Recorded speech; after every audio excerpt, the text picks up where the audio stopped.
Welcome back, everyone, for another deep dive. Today we're going back in time, kind of back to Baltimore in the 1960s and 70s. A fascinating time and place. It really is a city grappling with, deindustrialization, segregation, and a lot of social unrest. And we're going to explore how black women, particularly those who are facing poverty, they really actively shaped their city's future. It's a story that often gets overshadowed, by the larger narratives of the civil rights and Black Power movements, but it's really crucial to understanding this period. It is, and to guide us, Yeah. we have Rhonda Williams' really powerful article. We're tired of being treated like dogs. Poor women in power politics in Black Baltimore. Even the title itself, it gives you a sense of the raw frustration and the It urgency does. of their fight. Yeah, absolutely. It really speaks volumes about the conditions they were battling against. Yeah. So let's paint a picture for our listeners. Imagine Baltimore in this era, factories closing down, neighborhoods, very divided along racial and economic lines, and this simmering tension kind of everywhere. Where do black women, especially those struggling with poverty, fit into this picture? Well, they're at the heart of it. We're talking about women living in public housing, relying on welfare, facing a system that really seemed designed to keep them down. But instead of accepting their fate, they organized, they mobilized, they demanded to be heard. And it wasn't just about being heard, was it? I mean, the article really digs into how their struggle went beyond just integration. Exactly. Integration was important, but it wasn't the end goal. They wanted real power, Oh, control over their lives and communities. They wanted to dismantle the systems that kept them marginalized. The substandard housing, the lack of opportunities, the constant racism. Williams mentions groups like CORE and You Join, which were active in Baltimore at that time. Did these organizations play a role in shaping these women's activism? They did CORE, the Congress of Racial Equality, and You Join, the Union for Jobs or Income. Now offered a framework for action, often providing direct support and resources to these women as they organized. And what I find really interesting is how Williams challenges this common idea that there was this clean break between the civil rights movement and the Black Power movement. It's a very important point. These women were, in many ways, bridging that gap. They were drawing on tactics and ideas from both movements, so fighting for integration and equality, while also demanding self-determination and control over their communities. So it was a much more complex and nuanced picture Yeah. than just a simple transition from one movement to Oh, another. precisely. And it was a dynamic process, and these women were shaping it from the ground up. And they weren't just talking about it, they were Yeah. taking action. Absolutely. Think about the Mother Rescuers from Poverty Organization. These women were protesting welfare cuts, demanding a system that actually supported their families and helped them achieve real economic independence. They weren't content to just be passive recipients of aid.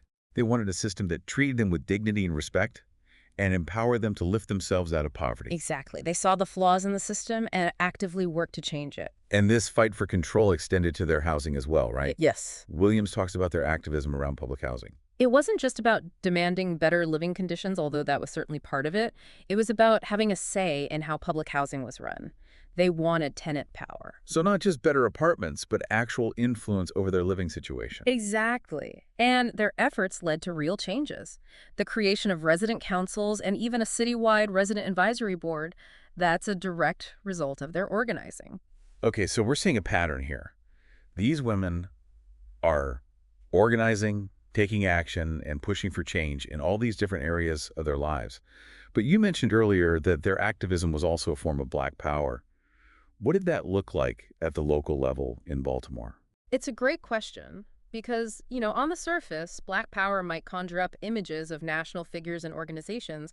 But for these women, Black power was about translating those broader ideas of self-determination and empowerment into tangible actions right there in their neighborhoods. So bringing those big ideas down to the street level and Yes, putting them into practice. exactly. A great example of this is the 1978 rent strike in O'Donnell Heights. Yeah, the article describes some pretty horrific conditions there. Loose floorboards, broken toilets, infestations. Yeah, It just sounds like a nightmare. it was. And for years, residents had complained to the housing authority, and they were basically ignored. In fact, they were often blamed for the terrible conditions. Finally, they reached their breaking point. They organized a rent strike, refusing to pay until their demands were met. Wow, that's a bold move. I mean, they were already struggling, and risking eviction must have been terrifying. It was a huge risk, but they were desperate, and they knew they had power in numbers. And what's interesting is that they drew on tactics straight out of the civil rights era, showing that those methods were still effective even in the late 70s. So they're connecting these different movements, building on what came before them, and adapting it to their own situation. Exactly. They weren't afraid to be strategic and innovative in their approach to activism.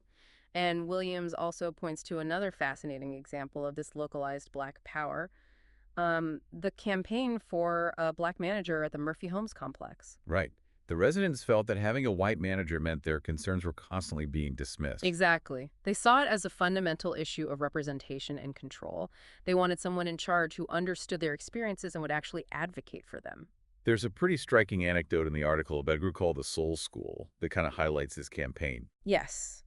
It involves a tenant leader named Gladys Spell, and she recounted this incident where members of the Soul School were invited to speak at a tenant council meeting. But instead of focusing on the artwork they brought, they launched into this fiery critique of white management, calling them blue-eyed devils, and even suggesting they should be killed. Whoa, that definitely escalated quickly. It was a shocking moment that really shook things up. While some tenants felt uncomfortable with that kind of extreme rhetoric, it clearly resonated with a lot of residents who were fed up with being ignored and disrespected.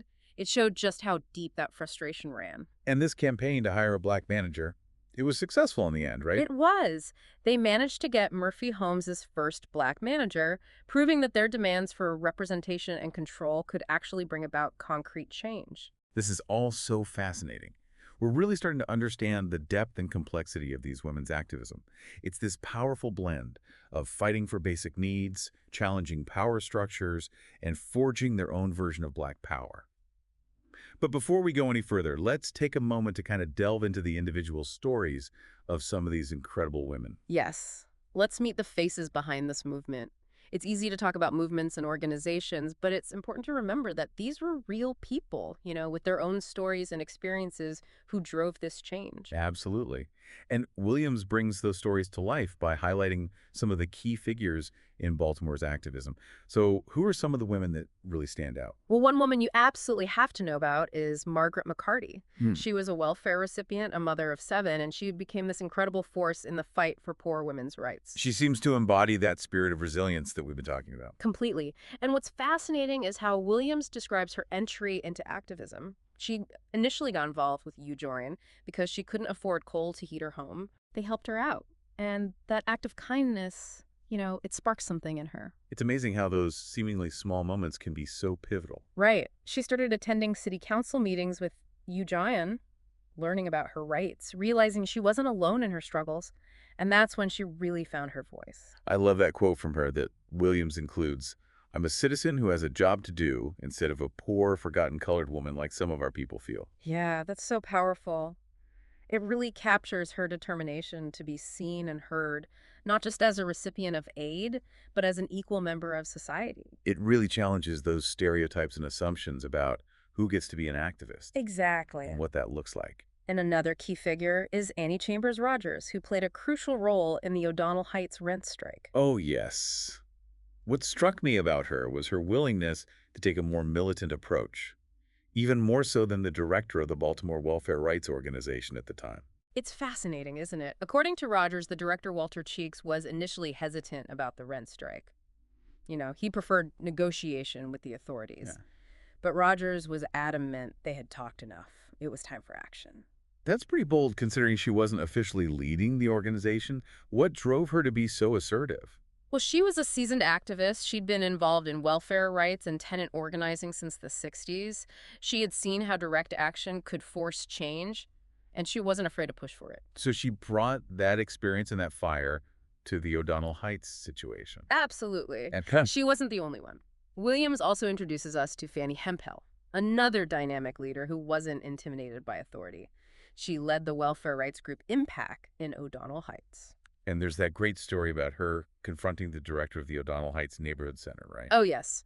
He was trying to kick the welfare rights organization out of their office space, and Hempel basically shut him down.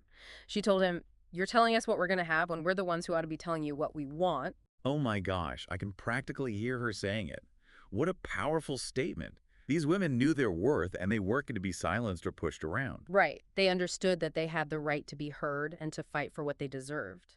It's clear that these women, and so many others like them, were incredibly resourceful and resilient.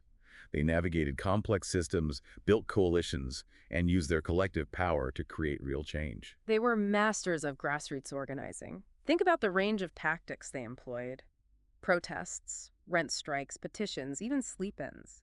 They were relentless in their pursuit of justice and equality. And it's important to remember they weren't just fighting for themselves. They were fighting for their families, their communities, and future generations. Absolutely. They had this vision of a better Baltimore, a more just and equitable society.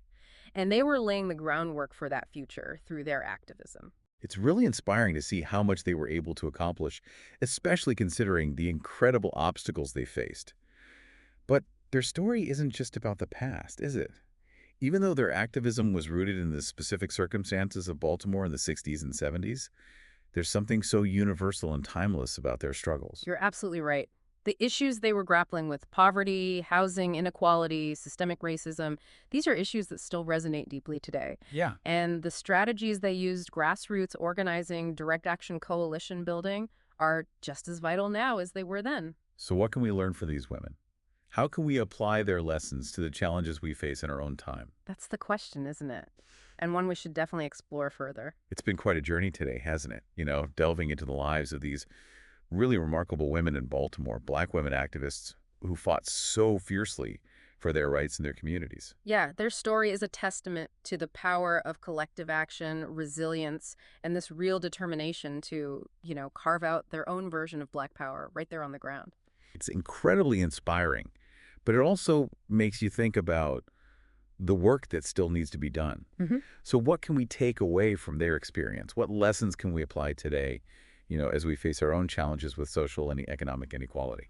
Well, one of the most striking things about these women is just their understanding that they were stronger together. Right. They didn't try to fight these battles alone. They built coalitions, organized across neighborhoods, Hmm. and, they weren't afraid to really go head to head with those in power. Yeah, and they didn't just kind of sit around waiting for someone to give them permission to act, did they? No. I mean, they saw a problem and they tackled it, whether it was a protest, a Right. rent strike, or demanding a seat at the table. Exactly. They understood that real change rarely comes from simply asking nicely. Sometimes you have to disrupt the status quo, raise your voice, and demand better. And that's a lesson that's just as relevant today as it was back then. Yeah, it's also interesting how their activism was focused on very concrete, practical improvements. Yeah. They were fighting for better housing, fair welfare policies, a real voice in their communities. These weren't like, abstract concepts. These were issues that directly impacted their lives and the lives of their families. Yeah, and I think by focusing on those tangible goals, they were able to mobilize people and build momentum. They showed that activism isn't just about grand gestures or lofty ideals. It's about addressing the real everyday needs of people. What also stands out to me is just how they challenged those traditional power structures. Yeah. I mean, they weren't content to simply work within a system that was designed to kind of keep them marginalized. They wanted to change the system itself. That gets to the very heart of Black power, doesn't it? It's about self-determination, taking control of your own destiny, and refusing to be defined by the limitations that are imposed on you. These women demanded a seat at the table, and when they weren't given one, they built their own table. What an amazing image. And their story really reinforces the idea that even those who are marginalized and seemingly disempowered can make a difference. Mm. They face so many obstacles: poverty, racism, sexism, but they refused to be silenced. They understood that their voices mattered and that they had the power to create change. So if we could distill all of this into a final thought for our listener, what would it be? What's the key takeaway you want them to walk away with? Well, I think it's just vital to remember that the fight for justice and equality is an ongoing process. It doesn't end with a single victory or a particular movement. Right. We can't afford to be complacent. We have to keep pushing, keep challenging, keep organizing, just like these incredible women did. Their story is a powerful reminder that change is possible, even in the face of seemingly insurmountable odds. And we can draw inspiration from their courage, their tenacity, and their unwavering belief in the power of collective action. Beautifully said. Well, thank you for joining us on this deep dive into the lives and activism of these remarkable women. Their stories aren't just history, they're a call to action for all of us.